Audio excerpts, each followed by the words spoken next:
everyone! Welcome ulit dito sa aking channel. At nasubukan mo ba na umutang sa TikTok?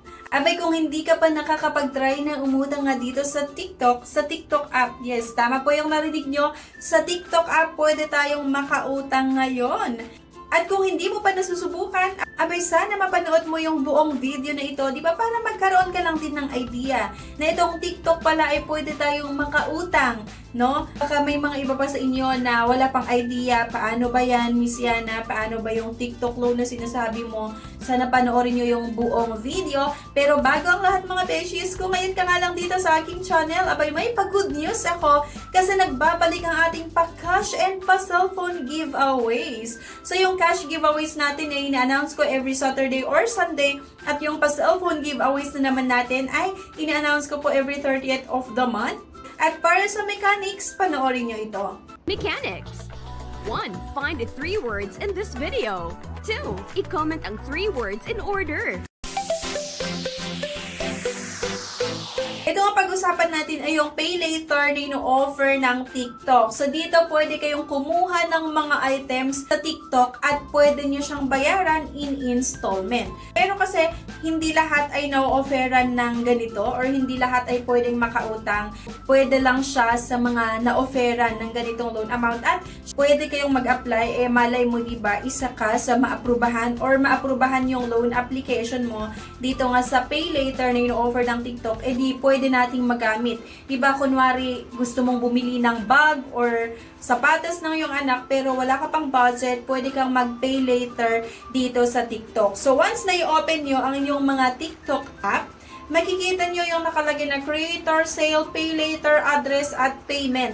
So, dito nga tayo sa may nakalagay na pay later. So, pag na-click mo yan, meron kang makikita na activate in one more step. So, kailangan lang natin mag-create ng payment PIN, create a PIN to use during payment, at i-add lang natin yung mga infos or yung mga information. Your details are required to determine your credit limit. So, get limit of up to 50,000 pesos. Akalain mo yun, pwede tayong makapag-pay later loan dito nga sa TikTok ng hanggang 50,000 pesos. Wala itong down payments. Pwede nating bayaran within 45 days. So, agad-agad mahaba yung ino-offer na payment terms kasi mahigit isang buwan or 45 days nga. Up to 12 installment. Choose a payment plan that suits you. Okay, so hanggang 12 installment siya mga beshies. So, mahaba-haba yung ino-offer nitong TikTok Pay Later na payment terms at get approved in minutes. So, napakadali lang mag-try dito. Kaya i-follow nyo lang yung step sa video natin. So, go lang kayo sa may nakalagay na pay later at kailangan lang nating sagutan itong mga infos na tinatanong dito. So, by the way pala, itong pay later ay under siya ng one hand. Itong one hand, nag-offer din ito ng cash loan kapag i-download nyo yung app nila sa Google Play Store and pwede kayong makapag-apply ng cash loan. Pero, disclaimer lang, hindi ako binayaran ng loan app na ito para i-endorse sa inyo ha. So, sinubukan lang natin itong pay later na makikita nga dito sa TikTok. So, verify your one-hand ID. Kailangan lang natin i-upload yung isang valid government ID. So, una, ilalagay natin yung ID number. At ito nga daw yung mga ID na tinatanggap.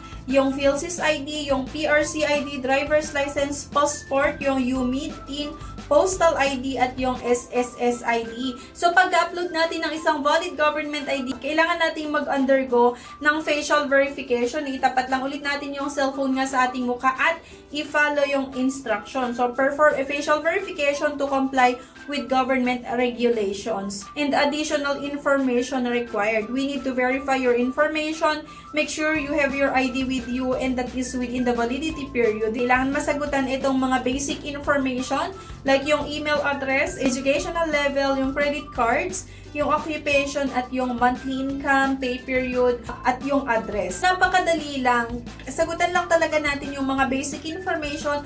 Mag-upload lang ng isang ID at pagka-submit ko nga ng loan application ko, ito yung lumabas, reviewing credit. We'll send a message to your inbox once we've confirmed the result of your credit review.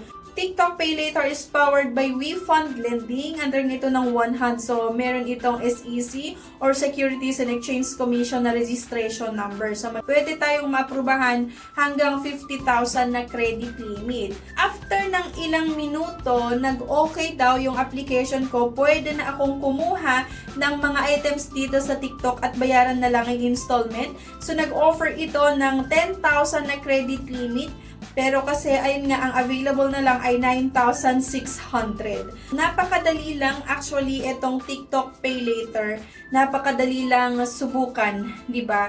Kung sakali na naghahanap kayo or meron kayong gustong bilhin sa TikTok, pero wala kayong cash, wala kayong pambayad. Talagang importante yung gusto nyong bilhin pero wala pa kayong extra cash nga para pambili. Pwede nyong subukan nga itong TikTok Pay Later. So, napakadali lang talaga subukan yung load app na ito. Kapag i-download natin itong One Hand app sa Google Play Store at subukan din yung cash loan nila, based lang sa experience ko medyo okay yung naging experience ko dito sa One Hand.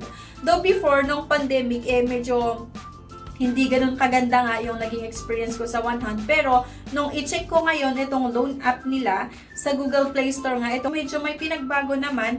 Nag-offer ng mas malaking amount at mas mahaba yung ino-offer na payment terms at mas mababa yung interest or yung mga charges niya. Lalong-lalo kapag first time na umutang. Kaya naman, pwede nyo siyang itry nga. Kasi nga itong TikTok Pay Later, powered siya ng WeFund Lending. Itong One Hand nga. At registered naman ito sa Securities and Exchange Commission. So, kaya pwede nyo i-check nga itong TikTok Pay Later. So i-click nyo nga lang yung may nakalagay na Pay Later. Once na i-open nyo itong TikTok app, then go kayo or i-check nyo yung shop, diba, na nakalagay dyan sa baba.